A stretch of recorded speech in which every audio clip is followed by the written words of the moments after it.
ನನ್ನ ಹೆಸರು ಅರ್ಚನಾ ಅಂತ. ನಾನು ಬೆಂಗಳೂರಿಂದ ಬಂದಿರೋದು. ಸೊ ನನ್ನ ಫ್ಯಾಮಿಲಿ ನಾನು, ನಮ್ಮಮ್ಮ, ನಮ್ಮ ಅಕ್ಕ ಇದ್ದಾಳೆ. ನಮ್ಮ ಅಕ್ಕಗೆ ಮದುವೆ ಆಗಿದೆ. ಸೊ ನಾನು ಇವಾಗ ಡಿಗ್ರಿ ಮಾಡ್ತಾಯಿದ್ದೀನಿ, BBA. ಇವಾಗ ಬ್ರದರ್ ಹೇಳ್ದಂಗೆ ಟೆಸ್ಟ್ ಮನೆ ಹೇಳೋಕ್ಕೆ ಬಂದಿದ್ದೀನಿ. ನನ್ನ ಜೀವನ ಹೇಗೆ ಅಂದರೆ, ನಾನು ಹುಟ್ಟು ಕ್ರಿಶ್ಚಿಯನ್ನು. ನನ್ನ ಫ್ಯಾಮಿಲೀಲಿ ಸಂಡೇ ಕ್ರಿಶ್ಚಿಯನ್ ನಾನು ಯಾವಾಗಲೂ ಹೋಗ್ತಿದ್ದೆ. ನಾನು ಯಾಕೆ ಸಂಡೇ ಕ್ರಿಶ್ಚಿಯನ್ ಅಂದರೆ, ನಮ್ಮ ಮನೇಲಿ ನಾನು ಸಂಡೇ ಹೋಗಿಲ್ಲ ಅಂದರೆ ತುಂಬ ಹೊಗಳ್ತಾಯಿದ್ರು. ಯಾವ ಥರ ಅಂದರೆ, ಯಾಕೆ ನೀನು ಹೋಗಲ್ಲ ಹಂಗೆ ಹಿಂಗೆ ಅಂತ ಹೇಳ್ತಾಯಿದ್ರು ಅಂತ ಆ ಫೋರ್ಸ್ಗಾದರೂ ನಾನು ಹೋಗ್ತಾಯಿದ್ದೆ. ಚರ್ಚ್ಗೆ ಹೋಗಿ ಲಾಸ್ಟಲ್ಲಿ ಕೂತ್ಕೊತಾಯಿದ್ರಿ ನಾನು ನನ್ನ ಫ್ರೆಂಡ್ಸು. ಯಾಕೆ ಅಂದರೆ ಲಾಸ್ಟಲ್ಲಿ ಕೂತ್ಕೊತಾ ಇದ್ದಿದ್ದು ಯಾರಾದರೂ ರೇಗ್ಸೋಕ್ಕೆ ಏನಾದರೂ ಸಿಗ್ತಾರಾ ಅಂತ. ಫಾದರ್ ಏನಾದರೂ ಮಿಸ್ಟೇಕ್ ಮಾಡಿದ್ರೆ ಅದನ್ನು ಕಾಮಿಡಿಯಾಗಿ ಕನ್ವರ್ಟ್ ಮಾಡೋದು. ಸೊ ಆ ಥರ. ಇನ್ನು ನನ್ನ ಮನೇಲಿ ನಾನು ಹೆಂಗೆ ಅಂದರೆ ತುಂಬ ಸೈಲೆಂಟು. ಅಂದರೆ ಕಾಮಿಡಿ ಮಾಡ್ತಿದ್ದೆ, ಬಟ್ ಆದರೆ ನಾನು ಎಂಟರ್ಟೈನ್ಮೆಂಟ್ ಬ್ಯಾಕ್ಗ್ರೌಂಡು. ಸೊ ಮನೇಲಿ ಕಾಮಿಡಿ ಎಲ್ಲ ಮಾಡಬೇಕಾದ್ರೆ ಇನ್ನೂ ಸ್ವಲ್ಪ ಚಿಕ್ಕ ಹುಡುಗಿ ಇವಳು, ಏನೂ ಅಷ್ಟು ಗೊತ್ತಿಲ್ಲ, ಮನೇಲೆಲ್ಲ ಸ್ವಲ್ಪ ಸೈಲೆಂಟು ಅಂತ ಅನ್ಕೊತಾಯಿದ್ರು. ಆದರೆ ನಾನು ಹೆಂಗೆ ಅಂದರೆ, ಮನೇಲೇ ಒಂಥರ, ಹೊರಗಡೆ ಹೋದಾಗೆ ಒಂಥರ. ಸೊ ನಮ್ಮ ಮನೇಲೆಲ್ಲ ನಾನು ಎಲ್ಲರಿಗಿಂತ ಲಾಸ್ಟ್ ನಾನೇ. ಅದಕ್ಕೆ ನಮ್ಮ ಮನೇಲಿ ನಮ್ಮ ಅಣ್ಣ, ನಮ್ಮ ಅಕ್ಕ ಅವರೆಲ್ಲನೂ, ಅಂದರೆ ಕಸಿನ್ಸ್, ನಮ್ಮ ಅಣ್ಣ ಅವರೆಲ್ಲ ನನ್ನ ಏನೂ ಗೊತ್ತಿಲ್ಲ ಅನ್ನೋ ಥರ, ಎಲ್ಲೋದ್ರೂ ಅವ್ರ ಜೊತೆನೇ ಕರ್ಕೊಂಡೋಗೋ ಆ ಥರ ನೋಡ್ಕೊತಾಯಿದ್ರು. ಆದರೆ ನಾನು ಕಾಲೇಜ್ಗೆ ಹೋದ್ರೆ ಏನು ಮಾಡ್ತಾಯಿದ್ದೆ ಅಂದರೆ, ನನಗೆಲ್ಲ ಗೊತ್ತಾಗ್ತಾಯಿತ್ತು. ಯಾವ ಥರ ಅಂದರೆ, ನಾನು ನನ್ನ ಫ್ರೆಂಡ್ಸೆಲ್ಲ ಏನು ಮಾಡ್ತಾಯಿದ್ರಿ ಅಂದರೆ, ಲಾಸ್ಟಲ್ಲಿ ಕೂತ್ಕೊಂಡು ಹೋಗೋ ಬರೋರಿಗೆಲ್ಲ ರೇಗಿಸ್ತಾಯಿದ್ರಿ. ಯಾವ ಥರ ಅಂದರೆ, ಅವರು ಒಂದು ರೇಂಜ್ಗೆ ಹತ್ಕೊಂಡ್ಬಿಡ್ಬೇಕು ಅವರು. ಆ ಥರ ನಾನು ಯಾವ ಥರ ಅವ್ರಿಗೆ ಆ ಥರ ಅಳಿಸಿ ನನಗೆ ಯಾವ ಥರ ನಗ್ತಾಯಿದ್ರಿ ಅಂದರೆ, ನನಗೆ ಈ ಐಬ್ರೋಸು, ಈ ಐಸ್ ಬಾಲ್ಸ್ ಎಲ್ಲ ತುಂಬ ಪೇಯ್ನ್ ಆಗ್ತಿತ್ತು. ಆ ಥರ ನಗ್ತಾಯಿದ್ರಿ. ಆಮೇಲೆ ನಾನು ವಿರಾಟ್ ಕೊಹ್ಲಿಗೆ ತುಂಬ ದೊಡ್ಡ fan. RCB, D boss, Darshan ಅವ್ರಿಗೆಲ್ಲ ತುಂಬ ದೊಡ್ಡ ಫ್ಯಾನು. ನನ್ನ ಇನ್ಸ್ಪಿರೇಷನ್ನೇ ಅವರು. ಸೊ ನನಗೆ ಯೂಶ್ವಲಿ ತುಂಬ ಕೋಪ ಬರುತ್ತೆ. ಯಾಕೆ ಅಂದರೆ, ನಾನು ವಿರಾಟ್ ಕೊಹ್ಲಿಗೂ ಯೂಶ್ವಲಿ ತುಂಬ ಕೋಪ ಬರುತ್ತೆ. ಅದೇ ಥರನೇ ನನ್ನ ಇನ್ಸ್ಪಿರೇಷನ್ ಯಾರು ಅಂದರೆ ವಿರಾಟ್ ಕೊಹ್ಲಿ. ನಾನು ಯಾವಾಗಲೂ ಅವರ ಒಂದು ಇಂಟರ್ವ್ಯೂ ಎಲ್ಲ ನೋಡ್ತೀನಿ. ವಿರಾಟ್ ಕೊಹ್ಲಿ ಯಾವ ಥರ ಅಂದರೆ, ನನ್ನ ಸ್ಟೇಟಸಲ್ಲಿ, ನನ್ನ ಸ್ಟೋರಿಯಲ್ಲಿ ಎಲ್ಲ ಕಿಂಗ್ ಅಂತಲೇ ಇರೋದು ಯಾವಾಗಲೂ. ಇವಾಗ ವಿರಾಟ್ ಕೊಹ್ಲಿ ಬಗ್ಗೆ ಮಾತಾಡಿದ್ರೆ ಆಬ್ವಿಯಸ್ಲಿ ನಂಗೆ ತುಂಬ ಕೋಪ ಬರ್ತಿತ್ತು. ನಾನು ಏನು ಮಾಡ್ತಿದ್ದೆ ಅಂದರೆ, ಚೆನ್ನಾಗಿ ಬೈತಾಯಿದ್ದೆ. ಯಾರಾದರೂ ವಿರಾಟ್ ಕೊಹ್ಲಿ ಆಪೋಸಿಟಾಗಿ ಏನಾದರೂ ಬಂದು ಮಾತಾಡಿದ್ರೆ ಆ ಥರ ಅವಾಗೆಲ್ಲ ನಾನು ತುಂಬ ಬೈತಾಯಿದ್ದೆ ಅವ್ರಿಗೆ. ವಿರಾಟ್ ಕೊಹ್ಲಿ ಬಗ್ಗೆ ಏನಾದರೂ ಮಾತಾಡಿದ್ರೆ. ಒಂದಿನ ವಿರಾಟ್ ಕೊಹ್ಲಿ ಒಂದು ಸ್ಟೇಟ್ಮೆಂಟ್ ಹೇಳ್ತಾರೆ, ನಾನು ಸೋಷಲ್ ಮೀಡಿಯಾನೇ ಯೂಸ್ ಮಾಡಲ್ಲ, ಅವರಲ್ಲಿ ಫ್ಯಾನ್ಸ್ ಏನು ಅಪ್ಲೋಡ್ ಮಾಡ್ತಾರೋ ಅದನ್ನೆಲ್ಲ ನಾನು ನೋಡೋಕ್ಕೆ ಹೋಗಲ್ಲ, ಅವರು ಸುಮ್ಮನೆ ಒಂಥರ ಅವನು ಯಾವ ಥರ ಅಂದರೆ ಡೋಂಟ್ ಕೇರ್ ಥರ. ಆ ಥರ ಹೇಳಿದಾಗ ನನಗೇನು ಅನಿಸ್ತು ಅಂದರೆ, ಇಷ್ಟು ದಿನ ನಾನು ಏನನ್ನು ಅಪ್ಲೋಡ್ ಮಾಡಿ ಸ್ಟೋರಿಯಲ್ಲಿ ಹಾಕಿ ನನ್ನ ಬುಕ್ಸಲ್ಲಿ, ನನ್ನ ಬೈಂಡ್ಸಲ್ಲೆಲ್ಲ ವಿರಾಟ್ ಕೊಹ್ಲಿನೇ ಇಟ್ಕೊಳ್ತಾ ಇದ್ದೆ. ಇವರು ಕೇರ್ ಮಾಡ್ತಾ ಇಲ್ವಲ್ಲ ಅಂತ ನಾನು ಇದು ಮಾಡ್ತಿದ್ರಿ. ಆಮೇಲೆ ದರ್ಶನ್ ಅಷ್ಟೇ. ಇವಾಗ ಅವ್ರವ್ರ ಪರ್ಸ್ನಲ್ ಅಂತ ಬಂದಾಗ ಎಲ್ಲರೂ ಸಪ್ರೇಟ್ ಆಗ್ತಾರೆ. ಇದೇ ಥರನೇ ಒಂದು ಸ್ಟೇಟ್ಮೆಂಟ್ ಡಿ ಬಾಸು ಕೊಟ್ಟರು. ಸಾರಿ ಅಂತ ಸುಮ್ಮನೆ ಆಗಿಬಿಟ್ಟೆ. ನಾನು ಹಿಂಗೆ ಹೋಗ್ತಾಯಿತ್ತು ನನ್ನ ಜೀವಿತ. ಒಂದಿನ ಏನಾಯಿತು ಅಂದರೆ, ನನಗೆ ನಮ್ಮಮ್ಮ ಅಂದರೆ ತುಂಬ ಇಷ್ಟ. ನನ್ನ ದೇವ್ರಿಗಿಂತ ಒಂದು ಮೇಲೆ ಅದು ನೆಕ್ಸ್ಟ್ ಲೆವೆಲ್ ಅಂತ ಹೇಳ್ಬೋದು. ನಮ್ಮಮ್ಮ ಅಂದರೆ ನಂಗೆ ತುಂಬ ಇಷ್ಟ ಚಿಕ್ಕ ವಯಸ್ಸಿಂದನೂ. ನಮ್ಮಮ್ಮ ಏನು ಮಾಡಬೇಡ ಅಂತ ಹೇಳ್ತಾರೋ ಅದು ನಾನು ಮಾಡಲ್ಲ ಯಾವತ್ತೂ. ನಮ್ಮಮ್ಮ ಒಂದಿನ ನನಗೆ, ನಮ್ಮಪ್ಪ ಇಲ್ಲ, ನಮ್ಮಪ್ಪ ಸತ್ತಿ ಒಂದು 5 ವರ್ಷ ಆಯಿತು. ನಮ್ಮಮ್ಮ ಒಂದಿನ ನಾನು ಏನೋ ಒಂದು ವಿಚಾರಕ್ಕೆ ನಮ್ಮಮ್ಮ ಏನಂದ್ರು ಅಂದರೆ, ನಿಮ್ಮಪ್ಪ ಹೋಗೋ ಬದಲು ನೀನಾದರೂ ಹೋಗ್ಬಿಡ್ಬೇಕಾಗಿತ್ತು ಅಂತೆಲ್ಲ ಒಂದು ಮಾತು ಅಂದ್ಬಿಟ್ರು. ನನಗೆ ಏನನ್ನಿಸ್ತು ಅಂದರೆ, ನಮ್ಮಮ್ಮನೇ ಯಾಕೆ ಈ ಥರ ಅಂದ್ಬಿಟ್ರು ಅಂತ ಇದು ಮಾಡ್ಕೊಂಡಿದ್ದೆ. ಆಮೇಲೆ ನಮ್ಮ ಮನೇಲಿ ಒಂದು ಪರ್ಸ್ನಲ್ ಇಶ್ಯೂ ಆಯಿತು. ಆ ಪರ್ಸ್ನಲ್ ಇಶ್ಯೂ ನನಗೆ ಹೆಂಗಾಯಿತು ಅಂದರೆ, ನಾನೊಂಥರ ಇವಾಗ ನಾನು ನಿಮ್ಮ ಜೊತೆ ಮಾತಾಡ್ತಾ ಇರ್ತೀನಿ, ಬಟ್ ನನ್ನ ಮೈಂಡ್ ಆಬ್ಸೆಂಟು. ನಾನು ಫಿಸಿಕಲಿ ಪ್ರೆಸೆಂಟ್ ಇರ್ತಾಯಿದ್ದೆ, ಬಟ್ ನನ್ನ ಬಾಡಿ ಆಬ್ಸೆಂಟ್ ಆಗಿಬಿಟ್ಟು, ನನ್ನ ಮೆಂಟಲಿ ಆಬ್ಸೆಂಟ್ ಆಗಿಬಿಡ್ತಾ ಇದೆ. ಆ ಒಂದು ಪ್ರಾಬ್ಲಮ್ ನನಗೆ ಡಿಪ್ರೆಷನ್ಗೆ, ನಾನು ಎಲ್ಲೇ ಕೂತ್ಕೊಂಡ್ರು ಅದೇ ಥಾಟು. ನನ್ನ ಕ್ಲಾಸಲ್ಲೆಲ್ಲ ತುಂಬ ಆ್ಯಕ್ಟಿವ್ ಪರ್ಸನ್ ನಾನು. ಯೂಶ್ವಲಿ ನಾನು ತುಂಬ ಆ್ಯಕ್ಟಿವು. ಕ್ಲಾಸ್ಗೆ ಮಾಡೋಕ್ಕೆ ಬಿಡ್ತಾಯಿದ್ದಿಲ್ಲ ನಾನು. ನನಗೇನಾದರೂ ಅಕಸ್ಮಾತು ನನಗೆ ಕ್ಲಾಸಲ್ಲಿ ಊಟ ಮಾಡಬೇಕು ಆ ಟೈಮಲ್ಲಿ ಅನಿಸಿದ್ರೆ, ಕ್ಲಾಸ್ ನಡೀತಾ ಇರೋ ಟೈಮಲ್ಲೇ ನಾನು ಊಟ ಮಾಡ್ತಾಯಿದ್ದೆ. ನಮ್ಮ ಮ್ಯಾಮ್ ಅಲ್ಲಿ ಕ್ಲಾಸ್ ನಿಲ್ಲಿಸ್ಬೇಕು ನಾನು ಊಟ ಮಾಡಬೇಕಾದ್ರೆ, ಇಲ್ಲಾಂದರೆ ಎಲ್ಲರೂ ನಾವು ಹೋಗ್ತಾಯಿದ್ವಿ. ಇಡೀ ಕ್ಲಾಸೇ ನನ್ನ ಜೊತೆ ಬರ್ತಾಯಿದ್ರು. ನಾನು ಊಟ ಮಾಡಬೇಕು ಅನಿಸಿದ್ರೆ ನಾನು ಈಚೆ ಹೋಗ್ಬೇಕಾದ್ರೆ ಇಡೀ ಕ್ಲಾಸೇ ಬರ್ತಾಯಿದ್ರು. ಆ ಥರ ಇದ್ದಿದ್ದು ಸ್ಟೂಡೆಂಟ್. ನಾನು ಏನಾಯ್ತು ಅಂದರೆ, ಒಂದಿನ ನಾನು ಹಿಂಗೆ ತಲೆ ಹಿಂಗೆ ಸ್ಟ್ರೈಟಾಗಿ ನಿಂತ್ಕೊಂಡು ನಾನು ಮಾತಾಡೋಕ್ಕಾಗ್ತಾಯಿದ್ದಿಲ್ಲ. ಫುಲ್ಲು ಆ ಥರ ಆ್ಯಂಗ್ಸೈಟಿ, ಫುಲ್ಲು ನನಗೆ ಫುಲ್ ಭಯ. ಏನು ಸಂಜೆ ಆದರೆ ನಮ್ಮ ಮನೇಲಿ ಎಲ್ಲ ಇರ್ತಾಯಿದ್ರು, ನಮ್ಮ ಅಕ್ಕ, ನಮ್ಮ ಅಣ್ಣ ಅವರೆಲ್ಲ ಇರಬೇಕಾದ್ರೂ ನಂಗೆ ತುಂಬ ಭಯ ಆಗ್ತಿತ್ತು. ಅದು ಈ ಥರ ನಿಂತ್ಕೊಂಡು ನಾನು ಮಾತಾಡೋಕ್ಕೂ ಆಗ್ತಾಯಿದ್ದಿಲ್ಲ. ಯಾವಾಗಲೂ ನಾನು ಮಲ್ಕೊಂಡೇ ಇರ್ತಾಯಿದ್ದೆ ಮನೇಲಿ. ಇವಾಗ ಕಾಲೇಜಿಂದ ಬಂದಿದ ತಕ್ಷಣ ಮಲಗ್ಬಿಡ್ತಾಯಿದ್ದೆ, ಕಾಲೇಜಲ್ಲೂ ಮಲ್ಕೊತಾನೆ ಇದ್ದೆ. ನಮ್ಮ ಟೀಚರ್ಸ್ ಎಲ್ಲ ಒಂದು ಮೀಟಿಂಗ್ ಮಾಡಿ, ಅರ್ಚನಾ ನಿನ್ಗೆ ಏನಾಗ್ತಿದೆ, ನಿನ್ನ ಪರ್ಸ್ನಲ್ ಲೈಫಲ್ಲಿ ಹೆಂಗಿದೆ ಅಂತೆಲ್ಲ ಕೇಳೋಕ್ಕೆ ಸ್ಟಾರ್ಟ್ ಮಾಡ್ತಾಯಿದ್ರು. ಬಟ್ ನಾನು ಯಾರ ಹತ್ರ ಏನೂ ಹೇಳೋಕ್ಕೂ ಆಗ್ತಾಯಿಲ್ಲ. ನನಗೆ ಸೀನಿಯರ್ಸ್ ತುಂಬ ಫ್ರೆಂಡ್ಸು, ನನ್ನ ಏಜಿಗಿಂತ ಮೀರಿದ ಫ್ರೆಂಡ್ಸ್ಗಳು ನನಗೆ ಜಾಸ್ತಿ ಅಲ್ವಾ. ಅವರು ಮತ್ತು ನನ್ನ ಫ್ರೆಂಡ್ಸು ಅವರೆಲ್ಲ ನನಗೆ, ಅವ್ರು ತುಂಬ ಒಳ್ಳೆಯವ್ರು. ನನಗೇನು ಅವ್ರು ಚೀಟಿಂಗ್ ಏನು ಮಾಡಲ್ಲ. ಅವ್ರು ನನ್ನ ಫ್ರೆಂಡ್ಸು ಅವ್ರು ಬಂದು ನನಗೆ ಎಷ್ಟೇ ಸಮಾಧಾನ ಮಾಡ್ತಾಯಿದ್ದಾರೆ, ಅವ್ರು ಎಷ್ಟೇ ನನ್ನ ಜೊತೆ ಇದ್ದರೂ ನಂಗೆ ಸ್ಯಾಟಿಸ್ಫ್ಯಾಕ್ಷನ್ ಅನ್ನೋದು ಸಿಗ್ತಾಯಿಲ್ಲ ನನಗೆ. ಅವ್ರು ತುಂಬ ಟ್ರೈ ಮಾಡ್ತಿದ್ದಾರೆ ನನಗೆ, ಏನೇನು ಇಷ್ಟನೋ ಅದನ್ನೆಲ್ಲ ಅವ್ರು ನನಗೆ ಕೊಡೋಕ್ಕೆ ಟ್ರೈ ಮಾಡ್ತಾಯಿದ್ದಾರೆ. ನನಗೆ ಒಂದು ಸ್ಯಾಟಿಸ್ಫ್ಯಾಕ್ಷನ್ ಸಿಗ್ತಾಯಿಲ್ಲ. ಆ ಒಂದು ಇವಾಗ ಎಲ್ಲಾದ್ರೂ ಹೊರಗಡೆ ಹೋದಾಗ ಒಂದು ಜ್ಯೂಸ್ ಕುಡಿತಾ ಇದ್ದೀನಿ ಅಂದರೆ ನನ್ನ ಕೈಯೆಲ್ಲ ಶೇಕ್ ಆಗ್ತಾಯಿತ್ತು. ಅದು ಏನಕ್ಕೆ ಶೇಕ್ ಆಗ್ತಿತ್ತು ಅಂದರೆ ನನಗೆ ಅದು ಇವಾಗೂ ಗೊತ್ತಾಗ್ತಾಯಿಲ್ಲ, ಅದು ಏನಕ್ಕೆ ಆ ಥರ ಶೇಕ್ ಆಗುತ್ತೆ ಅಂತೆಲ್ಲ. ನನ್ನ ಜೀವನನೇ ಫುಲ್ ಕತ್ತಲೆ ಆಗಿಬಿಟ್ಟಿತ್ತು, ಕಾರ್ಗತ್ತಲು ಅಂತ ಹೇಳ್ತಾರಲ್ವ, ಆ ಥರ ಫುಲ್ ಜೀವನ ಕತ್ತಲೆ ಆಗಿಬಿಟ್ಟಿತ್ತು. ನನಗೆ ಈ ಕಾಮಿಡಿ ಮಾಡಬೇಕಾದ್ರೆ ತುಂಬ ಖುಷಿ ಸಿಗ್ತಾಯಿತ್ತು. ನಾನು ಹೇಳ್ದಂಗೆ ಇಲ್ಲೆಲ್ಲ ನನಗೆ ಹೆಡ್ಡೇಕೆಲ್ಲ ಆಗ್ತಾಯಿತ್ತು. ನನ್ನ ಸ್ಕೂಲ್ ಇರೋದು ಏನಂದರೆ 8 ಗಂಟೆಯಿಂದ ಬೆಳಗ್ಗೆ 8 ಗಂಟೆಯಿಂದ ನೈಟ್ 8 ಗಂಟೆ ಗಂಟ ಸ್ಕೂಲ್ ಇರ್ತಾಯಿತ್ತು. ಬೆಳಗ್ಗೆ 8 ಗಂಟೆಯಿಂದ ನೈಟ್ 8 ಗಂಟೆ ಗಂಟ ನಗ್ತಾನೇ ಇರ್ತಾಯಿದ್ರಿ ನಾವು. ಟೀಚರ್ಸಿಗೆ ರ್ಯಾಗಿಂಗ್ ಮಾಡೋದು, ಅಕಸ್ಮಾತ್ ನಾವು ಟೀಚರ್ಸ್ಗೇನು ಮಾತಾಡೋಕ್ಕಾಗಲ್ಲ ಅಂದರೆ, ಕೋಪ ಬಂತು ಅಂದರೆ ಅವರು ಹೇಳೋಕ್ಕೆ ಮುಂಚೆ ನಾವು ಹೇಳ್ಬಿಡ್ತಾಯಿದ್ರಿ, ನಮ್ಮ ಪೇರೆಂಟ್ಸ್ನ ಕಳಿಸ್ಬಿಡ್ರಿ, ಮತ್ತು ಅವ್ರ ಮೇಲೆ ಕೋಪ ತೀರ್ಸೋಕ್ಕಾಗಲ್ಲ ಅಂದ್ಬಿಟ್ಟು ನನಗೆ ಯೂಶ್ವಲಿ ತುಂಬ ಕೋಪ ಬರುತ್ತೆ. ಕೋಪ ಬಂದಾಗ ನಾವೇನು ಮಾಡ್ತಾಯಿದ್ವಿ ಅಂದರೆ ಬಾತ್ರೂಮ್ ಬಾಗಿಲೆಲ್ಲ ಒಡೆದು ಬಿಸಾಕ್ಬಿಡ್ತಾಯಿದ್ರಿ. ಇವಾಗ ಅವ್ರ ಮೇಲೆ ಕೋಪ ತೀರ್ಸ್ಕೊಳಕ್ಕಾಗಲ್ಲ ಅಂತ ಆ ಥರ ಮಾಡ್ತಾಯಿದ್ರಿ. ಮತ್ತು ಬೆಂಚ್ಗಳೆಲ್ಲ ಹೊಡೆದ್ಬಿಡೋದು. ಸೊ ಬೇರೆಯವ್ರನ್ನೆಲ್ಲ ಸುಮ್ಮನೆ ಕಾಮಿಡಿಯಾಗಿ ಹೊಡಿತಾ ಇದ್ದಿದ್ದು. ಬಟ್ ಆದರೆ ಅವ್ರಿಗೆ ತುಂಬ ಹರ್ಟ್ ಆಗ್ತಿತ್ತು. ಬಟ್ ಅವ್ರ ಹತ್ರ ಹೇಳ್ತಾಯಿದ್ರು. ಬಟ್ ನಾನೇನು ಮಾಡ್ತಾಯಿದ್ದೆ ಅಂದರೆ, ನಿನಗೆ ಬೇಜಾರಾಯಿತಾ, ನಿಂಗೆ ಬೇಜಾರಾಗಲಿ ಅಂತಲೇ ನಾನು ಹಂಗೆ ಮಾಡಿದ್ದು ಅಂತೆಲ್ಲ ಆ ಥರ ಹೇಳೋಕ್ಕೆ ಸ್ಟಾರ್ಟ್ ಮಾಡ್ತಾಯಿದ್ದೆ ನಾನು. ಒಂಥರ ಯಾವ ಥರ ಆ್ಯಟಿಟ್ಯೂಡ್ ಅಂದರೆ, ಯಾರು ಏನಾದರೂ ಪರವಾಗಿಲ್ಲ, ನಾನು ಚೆನ್ನಾಗಿರಬೇಕು, ಆ ಥರ ನನ್ನ ಕ್ಯಾರೆಕ್ಟ್ರು. ನನಗೆ ಸೆಲ್ಫ್ ಸೆಂಟರ್ಡ್ ತುಂಬ ಇದೆ, ನನಗೆ ಸೆಲ್ಫ್ ಸೆಂಟರ್ಡ್ ಥಾಟ್ಸು ತುಂಬ ಇದೆ. ಇವಾಗ ಸ್ವಲ್ಪ ಹೋಗ್ತಾ ಇದೆ ಅದು. ಆ ಥರ ಹೋಗ್ಬೇಕಾದ್ರೆ ಒಂದಿನ ನನಗೆ ಒಂದಿನ ಆಗಿಲ್ಲ. ನನಗೆ ಇಲ್ಲಿ ಪ್ರೇಯರಲ್ಲಿ ಒಂದು ಕೊಯ್ನೋನ್ಯ ಕರ್ಕೊಂಬಂದಿದ್ರು.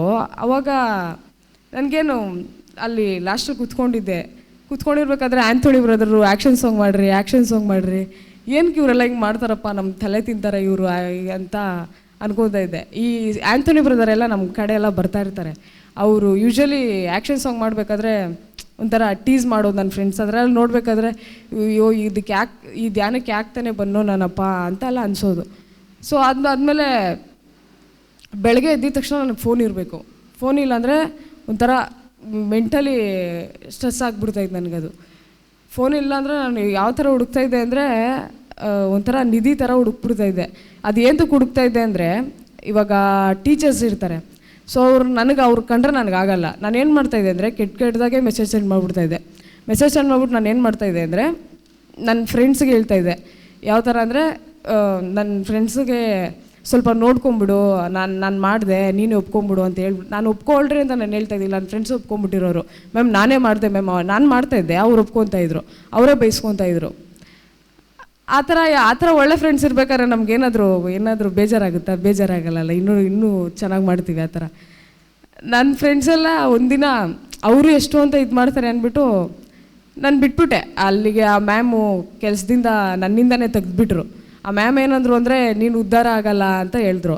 ಅದಕ್ಕೆ ನಾನೇನಂದೆ ಅಂದರೆ, ನಾನು ಉದ್ಧಾರ ಆಗದಿಲ್ಲ ಅಂದರೂ ಪರವಾಗಿಲ್ಲ, ಆಗ್ತಾಯಿದ್ದೀನಿ, ಅದು ನನಗೆ ಸಾಕು, ಆ ಥರ ಆ್ಯಟಿಟ್ಯೂಡ್ ನಂದು. ಆ ಟೀಚರ್ಸ್ ಎಲ್ಲ ಪಾಪ ತುಂಬ ನನ್ನಿಂದ ಕಷ್ಟಪಟ್ಬಿಟ್ಟಿದ್ದಾರೆ. ನನ್ನ ಫ್ರೆಂಡ್ಸು, ನನಗೆ ಸ್ವಲ್ಪ ಕೋಪ ಅಂದರೆ ನನ್ನ ಫ್ರೆಂಡ್ಸಿಗೆ ಇನ್ನೂ ಡಬಲ್ ಕೋಪ ಇರ್ತಾಯಿತ್ತು. ನಾನು ಯೂಶ್ವಲಿ ಒಂದು ಸ್ವಲ್ಪ ಯೋಚನೆ ಮಾಡ್ತೀನಿ ಏನಾದರೂ ಮಾಡಬೇಕಾದ್ರೆ. ನನ್ನ ಫ್ರೆಂಡ್ಸ್ ಹಂಗಲ್ಲ, ಅಲ್ಲೇ ಬಹುಮಾನ, ಅವ್ರಿಗೇನಾದರೂ ಒಂದು ಸ್ವಲ್ಪ ಏನಾದರೂ ಆದರೆ ಅಲ್ಲೇ ಕುಕ್ಬಿಟ್ಟು ಅಲ್ಲೇ ಹೋಗ್ಬಿಡ್ತಾರೆ ಅವರು. ಸೊ ನಾನು ಸ್ವಲ್ಪ ಯೋಚನೆ ಮಾಡ್ತಿದ್ದೆ. ಬಟ್ ಅವ್ರ ಜೊತೆ ಇರಬೇಕಾದ್ರೆ ನನಗೆ ಅದೇ ಥರನೇ ಕೋಪ ಬಂದುಬಿಡ್ತಾಯಿತ್ತು. ಒಂದಿನ ನನಗೇನಾಯಿತು ಅಂದರೆ, ಇದೆಲ್ಲ ನಂಗೆ ಸಾಕಾಗ್ಬಿಡ್ತು. ಈ ಅಲ್ಲಿರ್ಬೇಕಾದ್ರೆ ತುಂಬ ಖುಷಿ ಸಿಗ್ತಾಯಿತ್ತು. ಯಾವ ಥರ ಅಂದರೆ, ಸ್ವರ್ಗಕ್ಕೆ ಇನ್ನೊಂದು ಮೆಟ್ಲು. ನನಗೆ ಈ ಸ್ವರ್ಗ ನರ್ಕ ಅನ್ನೋದು ನಂಬಿಕೆ ಇಲ್ಲ ಫಸ್ಟ್. ಅಕಸ್ಮಾತ್ ನಾವು ಸ್ವರ್ಗ ನರ್ಕ ಅಂತಿದ್ರೆ ನಮ್ಗೆ 100% ನನಗೂ ನನ್ನ ಫ್ರೆಂಡ್ಸ್ಗೆಲ್ಲ ಗೊತ್ತಿದ್ದು ನಾವು ನರ್ಕಕ್ಕೆ ಹೋಗ್ತೀವಿ ಅಂತ. ಅದು ನರ್ಕದಲ್ಲೂ ಕಾಮಿಡಿನೇ, ನಮಗೆ ಸೀರಿಯಸ್ನೆಸ್ ಇರ್ತಾ ಇದ್ದಿಲ್ಲ. ನರ್ಕದಲ್ಲಿ ಹೆಂಗೆ ಹೇಳ್ತಾಯಿದ್ರು ಅಂದರೆ ನನ್ನ ಫ್ರೆಂಡ್ಸು, ಅಕಸ್ಮಾತ್ ನರ್ಕಕ್ಕೆ ಹೋಗ್ಬಿಟ್ರೆ ಇವಾಗ ಒಬ್ಬರು ಇವಾಗ ನಾನು ಇವಾಗ ರಕ್ಷಣೆ ಹೊಂದಿದ್ದೀನಿ ಅಂದರೆ ನೀನು ಹೊಂದಲೇಬೇಡ ರಕ್ಷಣೆ. ಯಾಕೆ ಅಂದರೆ ಒಟ್ಟಿಗೆ ಹೋಗ್ತೀವಿ, ಎಲ್ಲ ಒಟ್ಟಿಗೆ ಹೋಗ್ಬಿಡೋಣ ನರ್ಕಕ್ಕೇ, ಫ್ರೆಂಡ್ಸ್ ಅಲ್ಲ ಒಬ್ರನ್ನೊಬ್ರು ಬಿಟ್ಕೊಡೋದು ಬೇಡ ಅಂತ ಹೇಳ್ಬಿಡೋರು. ಆ ಥರ ನನ್ನ ಫ್ರೆಂಡ್ಸ್ ಎಲ್ಲದರಲ್ಲೂ ಕಾಮಿಡಿನೇ. ನಮಗೆ ಯಾವುದು ಸೀರಿಯಸ್ ಇಲ್ಲ, ನಮಗೆ ಎಲ್ಲ ಕಾಮಿಡಿನೇ. ಜೀವನನೇ ಕಾಮಿಡಿ ಥರ ಇರ್ತೈತೆ ನನಗೆ ಒಂದಿನ ಇದೆಲ್ಲ ಸಾಕಾಗ್ಬಿಡ್ದು. ಕಾಮಿಡಿ ಮಾಡು ಎಲ್ಲ ಖುಷಿ ಸಿಗ್ತಾಯಿದೆ, ಆದರೆ ಆ ನಿಮಿಷಕ್ಕೆ ಸಿಗ್ತಾಯಿದೆ, ಪರ್ಮನೆಂಟಾಗಿ ಖುಷಿ ಸಿಗ್ತಾಯಿಲ್ಲ. ಅದು ಎಂಟರ್ಟೈನ್ಮೆಂಟ್ ರೇಗಿಸೋದು ಅದೆಲ್ಲ ನನಗೆ ಪರ್ಮನೆಂಟ್ ಖುಷಿ ಸಿಗ್ತಾಯಿಲ್ಲ. ನಾನು ಪರ್ಮನೆಂಟ್ ಖುಷಿ ಆಗಿರೋದು ಯಾವುದು? ನಮ್ಮ ಅಮ್ಮನ ಪ್ರೀತಿ ಮಾಡಿದೆ, ನಮ್ಮ ಅಮ್ಮನೂ ಸಿಕ್ಕಿಲ್ಲ. ನನ್ನ ಫ್ರೆಂಡ್ಸಲ್ಲಿ ಮಾಡಿದೆ, ನನ್ನ ಫ್ರೆಂಡ್ಸಲ್ಲೂ ಸಿಕ್ಕಿಲ್ಲ. ವಿರಾಟ್ ಕೊಹ್ಲಿ, IPL ಎಲ್ಲ ಟ್ರೈ ಮಾಡಿಬಿಟ್ಟೆ ನಾನು. ಪ್ರೋನೋಗ್ರಫಿ ನನ್ನ ಫ್ರೆಂಡ್ಸೆಲ್ಲ ಇದು ಮಾಡಬೇಕಾದ್ರೆ ನಾನು ನೋಡ್ತಾಯಿದ್ದೆ ಎಷ್ಟೊಂದು ಸಲ. ಸ್ಮೋಕಿಂಗ್ ಎಲ್ಲ ನಾನು ಟ್ರೈ ಮಾಡಿಬಿಟ್ಟೆ. ನನಗೆ ಆಲ್ಕೋಹಾಲ್ ಅದು ನನಗೆ ನನ್ನ ಫ್ರೆಂಡ್ಸೆಲ್ಲ ಮಾಡ್ಬೇಕಾದ್ರೆ ನಂಗೆ ಇಷ್ಟ ಆಗ್ತಾಯಿದ್ದಿಲ್ಲ, ಅದಕ್ಕೆ ನಾನು ಮಾಡಿಲ್ಲ. ನನಗೆ ಗೊತ್ತು ಇನ್ನು ಲವ್ವಲ್ಲಂತೂ ಅವ್ರು ನೋಡ್ರೇ ಭಯ ಆಗುತ್ತೆ, ಇನ್ನು ಅವ್ರನ್ನ ಅದೆಲ್ಲ ಮಾಡೋದೆಲ್ಲ ಇಲ್ಲ. ಇನ್ಯಾವುದ್ರಲ್ಲಿ ಇದೆ ಅಂತ ನನಗೊಂದು ಕ್ವಶನ್ ಮಾರ್ಕ್ ಬಂತು. ಸರಿ, ನನ್ನ ಕಸಿನ್ ಒಬ್ಬರು ಇದ್ದಾರೆ, ಅವ್ರೇನಂದ್ರು ಅಂದರೆ ಅವ್ರಿಗೆ ಸ್ವಲ್ಪ ದೇವ್ರ ಭಕ್ತಿ ಜಾಸ್ತಿ. ಅವ್ರು ಇಟ್ಕೊಂಡು ಏನಾದ್ರು ಅಂದರೆ ನೀನು ಎಲ್ಲ ಟ್ರೈ ಮಾಡಿಬಿಟ್ಟಿದೆ ತಾನೆ, ಒಂದು ದೇವರು ಅಂತ ಒಂದ್ಸಲಿ ಟ್ರೈ ಮಾಡಿ ನೋಡ್ಬಿಡು ಅಂತ ಹೇಳಿದ್ರು.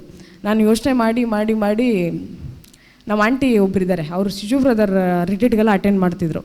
ಅವ್ರು ಏನು ಮಾಡಿದ್ರು ಅಂದರೆ 2 ನಂಬರ್ ಕೊಟ್ಟರು ನನಗೆ, ಒಂದು ಸಿಸ್ಟರ್ದು ಒಂದು ಶಿಶು ಬ್ರದರ್ದು, ಇನ್ನೊಂದು ಸಿಸ್ಟರ್ ಬೇರೆ ಯಾರೋ ಇದ್ದರು. ಸೊ ಅವ್ರ ನಂಬರ್ 2 ಆಪ್ಷನ್ ಕೊಟ್ಟರು ನನಗೇನಂದರೆ ಸಿಸ್ಟರ್ಗೆ ಮಾಡೋದಾ ಇಲ್ಲ ಶಿಶು ಬ್ರದರ್ಗೆ ಮಾಡೋದಾ, ಸಿಸ್ಟರ್ ಮಾಡೋದಾ ಶಿಶು ಬ್ರದರ್ಗೆ ಮಾಡೋದಾ, ಇದೇ ಒಂದು ನನ್ನ ಮೈಂಡಲ್ಲಿ ಥಾಟ್. ಬಟ್ ಒಳಗಡೆಯಿಂದ ಏನು ಬರ್ತಾಯಿದೆ ಅಂದರೆ ನನಗೆ ಶಿಶು ಬ್ರದರ್ಗೆ ಕಾಲ್ ಮಾಡಿಬಿಡೋಣ ಅಂತ ಹೇಳಿದ್ರು. ಬ್ರದರ್ಗೆ ನಾನು ಎಷ್ಟಲ್ಲಿ ಕಾಲ್ ಮಾಡಿದ್ದೆ. ಯೂಶ್ವಲಿ ನಾನು ಆ ಥರ ಎಲ್ಲ ನಾನು ಸೆಲ್ಫ್ ಸೆಂಟರ್ಡ್ ಥಾಟ್ಸ್ ಇದೆನಾ ನನಗೆ ಸೆಲ್ಫ್ ಇರೋದ್ರಿಂದ ನಾನು ಯೂಶ್ವಲಿ ಯಾರಿಗೂ ಅಷ್ಟು ಸಲ ಕಾಲ್ ಮಾಡಲ್ಲ. ಬ್ರದರ್ಗೆ ಎಷ್ಟಲ್ಲಿ ಕಾಲ್ ಮಾಡಿದ್ದೀನಿ ಅಂದರೆ ಅವತ್ತು ನಾನು 6 ಸಲ ಕಾಲ್ ಮಾಡಿದ್ದೀನಿ. ಬ್ರದರ್ ಆ್ಯಕ್ಚುಲಿ ವೆಬ್ಎಕ್ಸ್ ಲೀಡ್ ಮಾಡ್ತಾಯಿದ್ರು ಅವತ್ತು. ಸೊ ಬ್ರದರ್ ಕಾಲ್ ಮಾಡಿಬಿಟ್ಟು ನನಗೆ ಯೂಶ್ವಲಿ ಈ ವಾಚ್ ಕ್ರೇಜ್ ಜಾಸ್ತಿ. ಆ ವಾಚ್ ನಮ್ಮಮ್ಮ ತುಂಬ ಕಾಸು ಕೊಟ್ಟು ಈಸ್ಕೊಟ್ಟಿದ್ರು. ಆ ವಾಚಿಂದನೂ ಖುಷಿ ಸಿಗ್ತಾಯಿಲ್ಲ. ಸರಿ, ಇವಾಗ ಮನುಷ್ಯರಿಂದನೂ ಸಿಗಲ್ಲ, ಅಟ್ಲೀಸ್ಟ್ ವಸ್ತುಗಳಿಂದಾದರೂ ಸಿಗುತ್ತೆ ಅಂದ್ಬಿಟ್ಟು ಆ ಸ್ಮಾರ್ಟ್ ವಾಚಲ್ಲೂ ನೋಡಿದೆ, ಅದರಲ್ಲೂ ಸಿಕ್ಕಿಲ್ಲ. ನನ್ನ ಬ್ರದರ್ಗೆ ಹೇಳಿದೆ, ಬ್ರದರ್ ನಾನು ಮನುಷ್ಯರಲ್ಲೂ ನೋಡ್ಬಿಟ್ಟಿದ್ದೀನಿ, ಇವಾಗ ವಸ್ತುಗಳಲ್ಲೂ ನೋಡ್ಬಿಟ್ಟಿದ್ದೀನಿ, ನನಗೆ ನಿಜವಾದ ಆ ಶಾಶ್ವತವಾದ ಒಂದು ಖುಷಿ ಎಲ್ಲಿ ಸಿಗುತ್ತೆ ಬ್ರದರ್?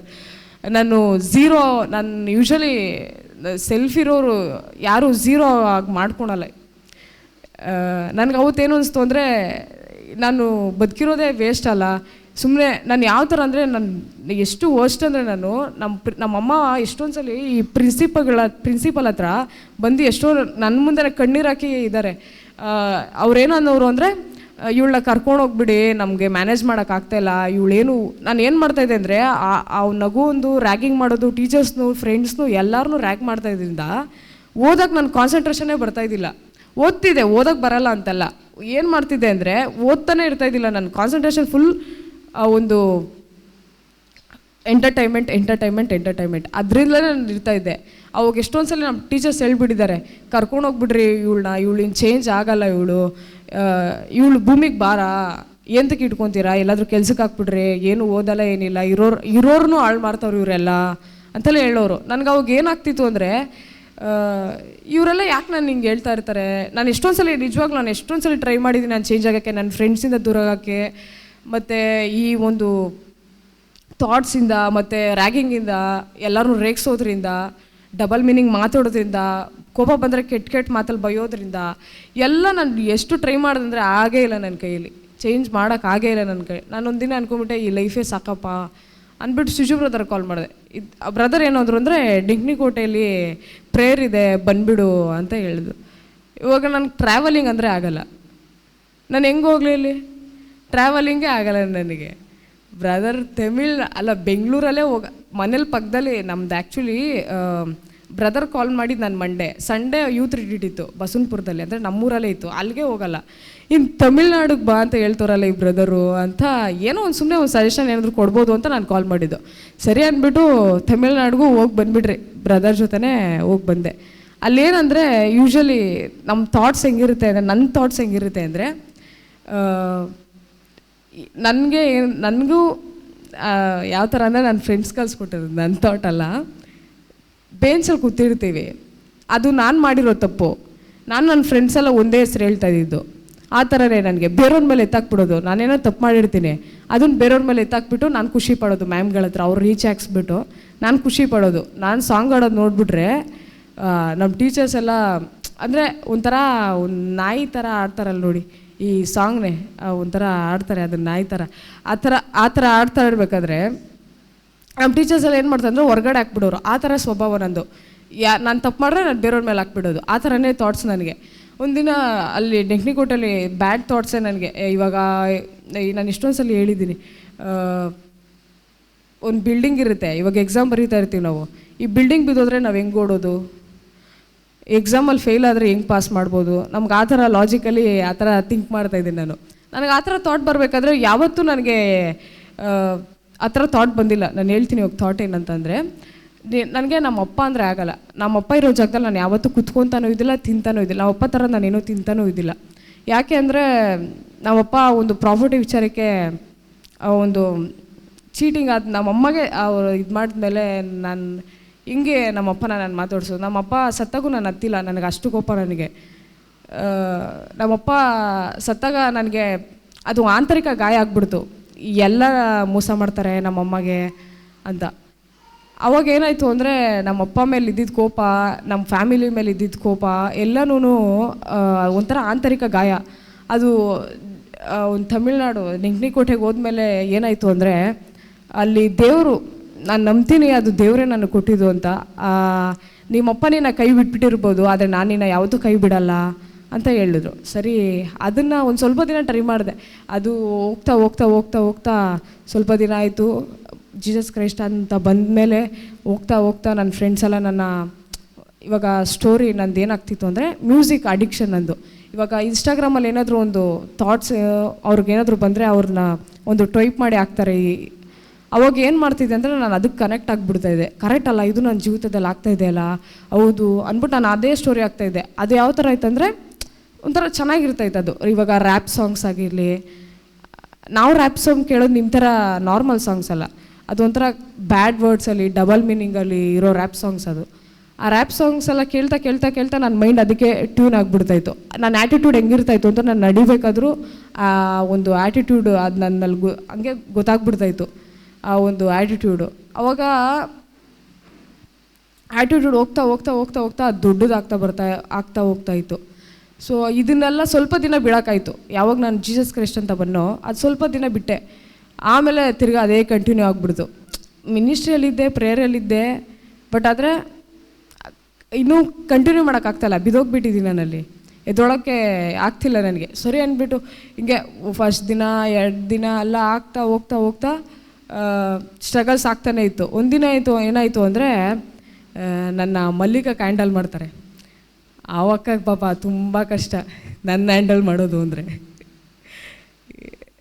ಅವಕ್ಕ ಪಾಪ ಸಾಕಾಗ್ಬಿಟ್ಟಿದೆ ಅವಕ್ಕಗೆ ಹ್ಯಾಂಡಲ್ ಮಾಡಿ.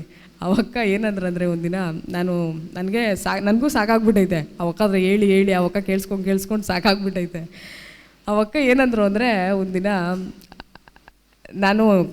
ನನಗೂ ಗೀವ್ ಅಪ್ ಆಗಿಬಿಟ್ಟೆ. ನಾನು ಗೀವ್ ಅಪ್ ಆಗಿಬಿಟ್ಟು, ಅಕ್ಕ ನಾನು ಅಕ್ಕಗೆ ಒಂದು ಕೃತಜ್ಞತಾ ಭಾವದಿಂದ ಒಂದು ಥ್ಯಾಂಕ್ ಯು ಅಕ್ಕ, ನೀನು ನನ್ನ ಸ್ಪಿರಿಚುವಲ್ ಲೈಫಲ್ಲಿ ತುಂಬ ಹೆಲ್ಪ್ ಮಾಡಿದ್ದೀರಾ ಅಂತ ಒಂದು ಮೆಸೇಜ್ ಹಾಕಿದೆ. ಆವಕ್ಕ ಫೋನ್ ಮಾಡಿಬಿಟ್ಟು, ಬೇಡ ಬಿಡಿ, ಫೋನ್ ಮಾಡಿಬಿಟ್ಟು ಬೈದ್ರಪ್ಪ, ತುಂಬ ಚೆನ್ನಾಗಿ ಬೈದ್ಬಿಟ್ಟು ಏನಂದ್ರು ಅಂದರೆ, ನೀನು ಪಾಪನ ನಾನು ಏನಾದರೂ ಒತ್ಕೊಳಕ್ಕಾಗುತ್ತಾ ಅರ್ಚನಾ? ಒತ್ಕೊಳಕ್ಕಾಗಲ್ಲ. ಏನಾದರೂ ನಂದು ಏನಾದರೂ ಇದ್ದರೆ ಅವಕ್ಕ ಮಾಡೋಕ್ಕಾಗುತ್ತಾ? ಮಾಡೋಕ್ಕಾಗಲ್ಲ. ಅವಕ್ಕ ಅದೇ ಹೇಳಿದ್ದು ನನಗೆ. ಮತ್ತು ನಾನು ನಿನ್ಗೆ ಹೇಳ್ಬೋದಷ್ಟೇ, ಮಾಡೋಕ್ಕಾಗಲ್ಲ. ನನಗೆ ಇದು ಕರೆಕ್ಟ್ ಅಲ್ಲ ಎಕ್ಕ ಹೇಳಿದ್ದು ಅಂದ್ಬಿಟ್ಟು ಸ್ಟಾರ್ಟ್ ಮಾಡಿದೆ. ಆಮೇಲೆ ಒಂದಿನ ಸುಮ್ಮನೆ ಹಿಂಗೆ ಇರಬೇಕಾದ್ರೆ ಒಂದು ಹಂಗೆ ಬೈಬಲ್ ಓದ್ತಾ ಇದ್ದೆ. ಅವಾಗ ಮ್ಯಾಥ್ಯೂ 26:37 ಒಂದು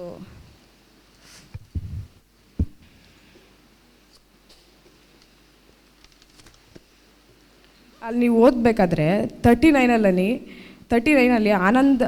ಅನಂತರ ಅವರು ಅಲ್ಲಿಂದ ಇನ್ನು ಸ್ವಲ್ಪ ಮುಂದಕ್ಕೆ ಹೋಗಿ ನೆಲದ ಮೇಲೆ ಅಧೋಮುಖವಾಗಿ ಬಿದ್ದು ಪ್ರಾರ್ಥನೆ ಮಾಡಿದರು. ಈ ಅಧೋಮುಖವಾಗಿದೆ ನೋಡಿ, ಅದು ತುಂಬ ಒಂದು ನನಗೆ ಪ್ರಕಟಣೆ ಆಯಿತು. ಯಾವ ಥರ ಅಂದರೆ ಯೂಶ್ವಲಿ ನಾನು ಅಳಲ್ಲ, ನಮ್ಗೆ ಯಾವಾಗಲೂ ಫನ್ ಹಂಗೆ ಹಿಂಗೆ ಅಂತ ಇರ್ತಾಯಿದೆ, ರೆವಲೇಷನು ಅದೆಲ್ಲ ನಮಗೆ ಅರ್ಥನೇ ಆಗ್ತಿದ್ದಿಲ್ಲ. ಇವ್ರು ಏನೇನು ಹೇಳ್ತಾಯಿದ್ದಾರಪ್ಪ, ಏನೇನೋ ಹೇಳ್ತಾ ಇದ್ದಾರೆ, ಕೇಳಿಸ್ಕೊಂಡು ಹೋಗೋಣ ಅಂತ. ಅದೋ ಮುಖವಾಗಿ ಅನ್ನೋದು ನಂಗೆ ತುಂಬ ಟಚ್ ಆಯಿತು. ಯೂಶ್ವಲಿ ನನ್ನ ರೂಮ್ ಫುಲ್ ಕವರ್ ಆಗಿರುತ್ತೆ, ಯಾಕೆಂದರೆ ನಾನು ನಿದ್ದೆ ಮಾಡ್ತೀನಿ. 9 ಗಂಟೆಯಿಂದ ನಾನು 11, 12 ಗಂಟೆ, 1 ಗಂಟೆ ಬೇಕಾದರೂ ಮಲ್ಕೊತೀನಿ. ನಾನು ಫ್ರೀ ಇದ್ದಾಗೆಲ್ಲ ಮಲ್ಕೊಂಡೇ ಇರ್ತಾಯಿದ್ದೆ ನಾನು. ಸೊ ಇದು ಓದಬೇಕಾದ್ರೆ ಸುಮ್ಮನೆ ಅವತ್ತು ನನಗೆ ನಿದ್ದೆ ಬಂದಿಲ್ಲ ಅಂದ್ಬಿಟ್ಟು ನಾನು ಇದನ್ನ ಓದಿದ್ದು. ಅವತ್ತು ಅತ್ತೆ ಅತ್ತೆ ಅತ್ತೆ ಅಂದರೆ ನಾನು ಯಾವ ಥರ ಅಂತಿದ್ದೀನಿ ಅಂದರೆ ನನ್ನ ಲೈಫಲ್ಲಿ ಯಾವತ್ತೂ ಅತ್ತೆ ಇಲ್ಲ ನಾನು, ಆ ಥರ ಅತ್ತೆ ನಾನು. ಅದಾದಮೇಲೆ ಹಿಂಗೆ ಸ್ಟ್ರಗಲ್ಸ್ ಆಗ್ತಾ ಆಗ್ತಾ ಆಗ್ತಾ ಹೋಯ್ತಾ ಇತ್ತು. ಆಮೇಲೆ ನಾನು ಸುಮ್ಮನೆ ರೋಮನ್ಸ್ 2:4 ಒಂದು ನಿಮಿಷ.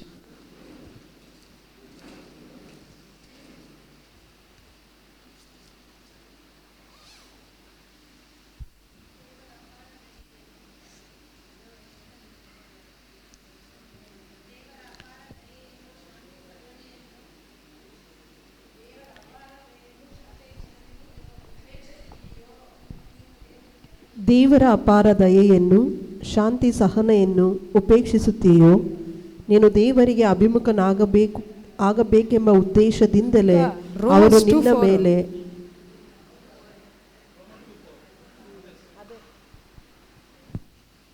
ನೀನು ದೇವರಿಗೆ ಅಭಿಮುಖನಾಗಬೇಕೆಂಬ ಉದ್ದೇಶದಿಂದಲೇ ಅವರು ನಿನ್ನ ಮೇಲೆಷ್ಟು ದಯೆದಾಕ್ಷಿಣ್ಯದಿಂದ ಇದ್ದಾರೆ ಎಂಬುದು ನಿನಗೆ ತಿಳಿಯದು. ಆದರೆ ನಿನ್ನದು ಕಠಿಣ ಹೃದಯ, ಮೊಂಡು ಸ್ವಭಾವ.